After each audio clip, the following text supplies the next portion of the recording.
Nothing is more important than that I feel good. We want you to say that. Nothing is more important than that I feel good. And while I can't feel joyful about working someplace that I don't want to work, with people that aren't very nice to me, making less money than I really deserve, it's hard to feel joyful about that, but I could feel more hopeful than I do, and I could stop beating the drum of complaint. I could stop going to those meetings where people are making the worst of things instead of the best of things. I could stop joining those groups of activation and watching those television programs that just stir me up and make me so mad I could spit nails. In other words, I can do something about the way I feel. We want you all to come to the place where it matters to you more about how you feel than all of the things put together, because how you feel is everything. How you feel is your management of your vibrational relationship between you and you. And in every moment you're thriving or not. In every moment you're moving toward or away from things you want, toward or away from things you do not want. It's time for the deliberate creator in you to come forth and say, I create my own reality, and I am going to create my reality in a way that pleases me, which means I'm letting everybody else off the hook. Someone can be treating you badly, and you can be absolutely justified in the negative emotion that you feel, but you are still shooting yourself in the foot.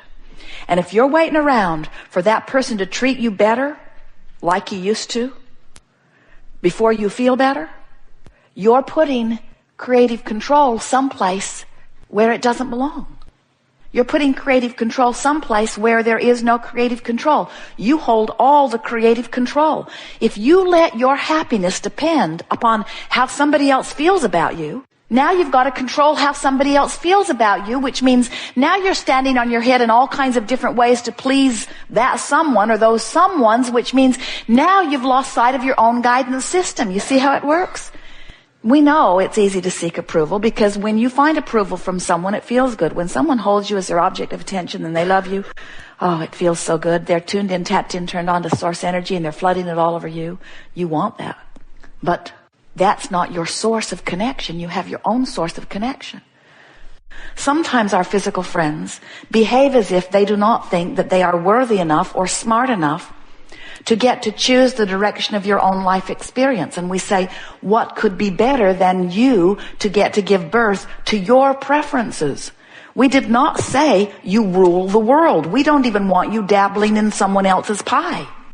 But you certainly have the ability to choose your own preferences. And when you do, Source always agrees. That's why you are here on the leading edge of thought. Think about it. Every consciousness, which means every cell in your body, even the one-celled amoeba in the ocean, every point of consciousness is having exposure to experience in which personal preferences are being born. And when some consciousness, whether it is the genius human that is you or a cell in your body, when that consciousness is having exposure to experience and is personally discerning that this would be slightly better than this, Source always agrees. Do you understand that this is what is the evolution of all that we are? That's why you're on the leading edge of thought. You're out here in the nitty-gritty of this time-space reality, having exposure to experiences that let the genius of your particular focus give birth to a new preference that Source then follows. So, when you ask, it is always given. When that desire or preference, whatever you want to call it, is born within you, you send a vibrational rocket which Source becomes one with immediately. That is an important thing to understand as you begin to pay attention to your guidance system, which is going to show you the vibrational relativity between one point and another. Now hear this, you're really going to like this. So here you are, moving through the contrast of your life experience. And we don't mean horrible things and wonderful things. We mean variety of things. Some of them wanted and some of them not wanted, but contrast of your time and place. So out of that contrast is born a rocket of desire, and another, and another, and another, and another. And all of these preferences are shooting into your future experience, into your vibrational escrow, we like to call it. They're being held for you, waiting for you to get vibrationally up to speed with them. You see how it works? So your future experience is full of all kinds of things that you have launched. Now this is the part that we really want you to hear. Your vibrational future, your future experience, what's being held for you in vibrational escrow, is all the things that you've been thinking about. The things you want, the things you don't want. In other words, the thoughts that you've been projecting are all about that.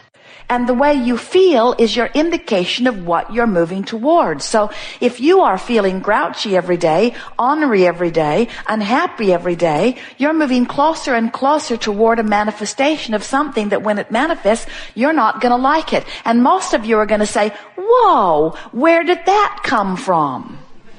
And we want you to understand that nothing comes out of nowhere. Everything comes out of something that you've been offering vibrationally. And so when we say to you that 99.9999% of every creation is complete before you see any physical evidence, aren't you really glad that your thoughts don't manifest instantly? Isn't it nice that you have all of this buffer and all of this leeway where you can pay attention to the way you feel so that you can move toward the things that you want and away from the things that you don't want? Isn't it nice to know that that thought of ornery is leading you toward more trouble in your life? That thought of overwhelmment, that thought of not being respected, that thought of you're not being treated well, those thoughts are thoughts that are causing vibrational activation within you that's going to cause a manifestation that when it gets there, you're not going to like it. Your lover doesn't leave you overnight. Your lover leaves you over a long period of time as your relationship disintegrates by one ugly remark after another, whether you're saying it out loud or whether you're just playing it over in your mind. In other words, you cannot continue to beat the drum of things that don't feel good when you beat them without filling your future experience full of them. And at some point, there is going to be a tipping point that's going to be a manifestation. What we want you to do is to begin to be aware that negative emotion means you're moving towards stuff you don't want. And positive emotion means you're moving towards stuff that you do want. And you just can't get around it. That's just the way that it is. The better you feel, the brighter your future is, and the better you feel today. The worse you feel, the more unpleasant your future is, and the worse you feel today, you see? So, we think we've made our point. We see some of you, you've trained your son. You get him to do just what you need him to do so that you can feel good. And then he goes off and finds some girl that he's in love with, and then he does what she wants instead. And if your happiness depended on him, you're in deep doo-doo. If your happiness depends on anybody else, you have no control. But when your happiness depends only upon your ability to find a thought that resonates with the thought that your source thinks. Ooh, did you hear that? In other words, your source loves you. Your source loves others. And when you find thoughts that aren't about love, you deviate from the vibration of your source, even when you're justified. You can look at someone doing something. Many of you are unhappy with the behavior of your president. You can condemn his behavior, and in condemning his behavior, even though you may be justified, you shoot yourself in the foot because you deprive yourself of connection with your source because your source will not condemn your president. Your source will not condemn the enemy of your president. And when you do, when you condemn either of them, no matter which side of the battle you join, when you condemn, you put yourself vibrationally out of sync with who you really are, you see. So it's going to take some practice, we know. You're going to have to let loose of a whole lot of beliefs that are not serving you. And little by little, you will find vibrational alignment with those that do serve you. And the beliefs that serve you go like this. You are creator, you are source, you are here in physical bodies, and all is well with you. And you are the creator of your own reality, and you are not in jeopardy. And you do not need to control the behavior of others in order for you to thrive. And your attention to things that you think they do that keeps you from your thriving is in fact what keeps you from your thriving. It is not what they do to you, it's what you do to you in fear of what you think that they will do to you. No one can do anything to you that you are not a vibrational match to. And as you push against the things that you think that they're going to do to you, you become a vibrational match to things that are not thriving. And so as you are a vibrational match to things that are not thriving, then you blame them for doing those things to you, but no one has ever been able to do anything to you.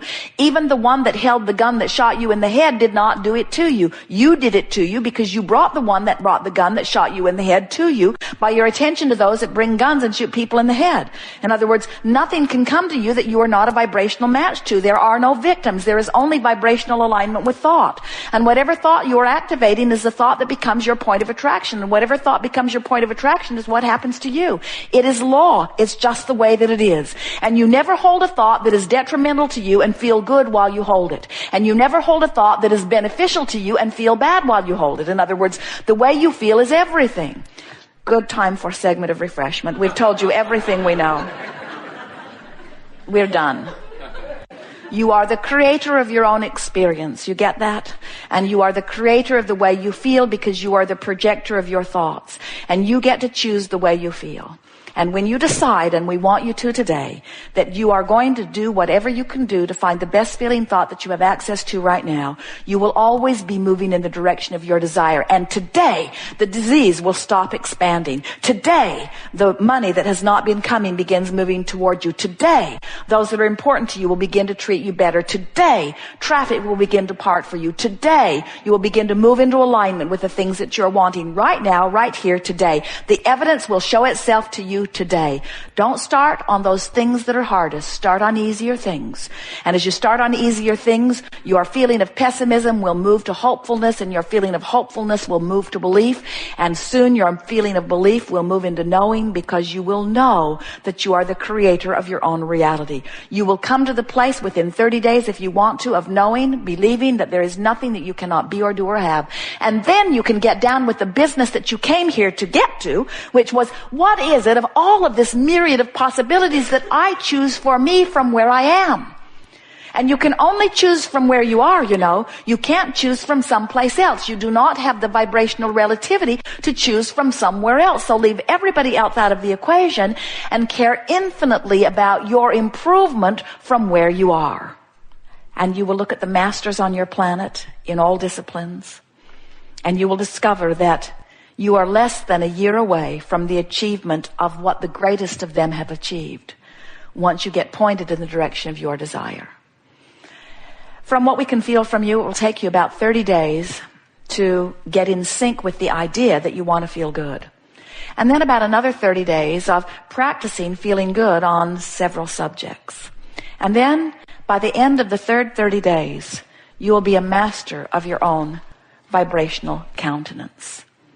And then people around you will be amazed at the things that will begin flowing into your experience.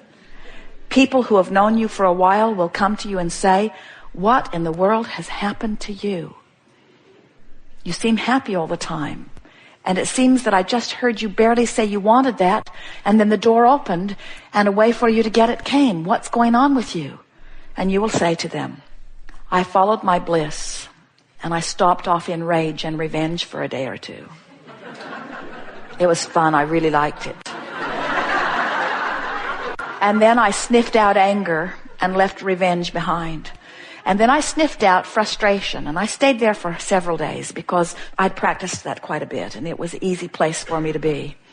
And then I tugged a little bit from frustration, and then I bounded into hopefulness. And then, once I reached to hopefulness, avalanches of things began happening. It was like stuff was piled up outside my door for years. It began to come in.